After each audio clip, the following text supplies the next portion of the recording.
feel like I look good in red.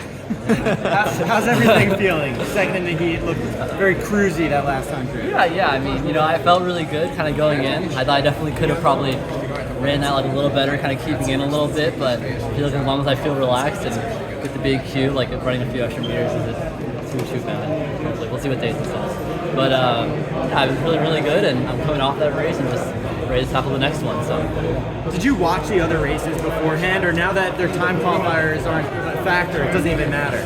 I watched the second one because that was the only one that we were like kind of in the thing for. Luckily, it was Mario's, and so he came away with a stressful race. But that was the only one I saw. But yeah, like I said, it wouldn't really matter either way. Even if I had missed it, I would just been like, I wonder if Mario made it versus like I have to run a certain time. But what does 2:53 through 1200 feel like right now? No, we just ran. Pretty good, I guess. I mean, I kind of came to that bell lap, and I was like, I got a decent bit left if I need to really like let loose, which I did on the last 100 meters, and I kind of feel going on me. So I felt pretty good today. Are you comfortable running in that big of a pack? Yeah. I think as long as I'm not like boxed in on lane one, which I usually try to avoid in general, and I have space to kind of move out and go, then I have no problems with giant crowds. If anything, I like more people because I think it's more energy and kind of drives you a lot more. Does it feel different taking on Jakob like this at a championship, knowing there's not going to be pacemakers in there? Not that much different. I mean, I'm sure that race will go off fast by someone, and I'm sure we'll close really hard. So I think it's like any other race, except now I feel like I'm at my peak and gotta leave it all out there and see what I can do. So maybe 3 rounds makes it a little different. But other than that, no. So most people coming into a world championship like this are kind of rookies that have been on the big stage. You've won a Diamond League, like you're a medal contender. Like, what's it like coming in with those expectations? It's really fun. I mean, I've never been really one for expectations. I don't know what that means. But I just feel like it's not too big of a deal when this is just like any other race, except I really want to do well here, and it's just everything that we've kind of built up to. I think that's the only real expectation for it, and if I go out there and have fun, then I don't care. I'm sure everyone will be behind me either way. So. And what's a successful world champs to you?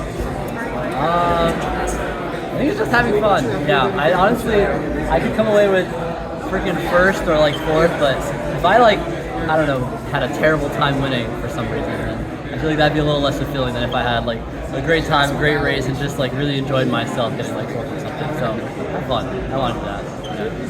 You said you look good in red. Somebody sent me the shirts they made for you back home. Yeah, I saw them. What do you think of those? Oh, I love it. Honestly, I think I need more stuff like that. more really silly merch. I think that's my vibe. Hopefully, I'll be able to catch them once they tell me where they are. Probably win the final. So can we call you the Goose now? Can that be your name? The Goose? Yeah, I mean, I think it's just people only call me the Goose when I'm racing. So I kind of just like if I'm racing, it's cool. Otherwise, I just Yared. So how many people came over here to cheer you on? So right now it's my parents, my brothers, sister, and cousin, and then a few of my friends who live in Europe and their parents, friends from high school. I don't know if they're here yet, but they will be soon. So yeah. Did you get to wear the singlet when you were in Tokyo, or was this your first time wearing it?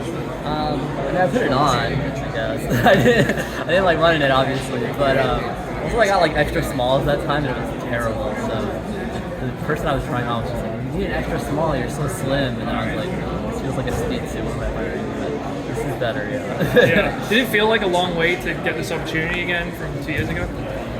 Yeah. It feels like it's been a long while.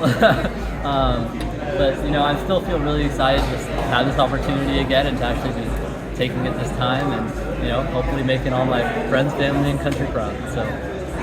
Ollie had to make a tough decision to pass on being here. You were in a very similar boat, obviously, before Tokyo. Were you able to lend him any advice on that experience? And it's obviously was the right decision for you given your success today.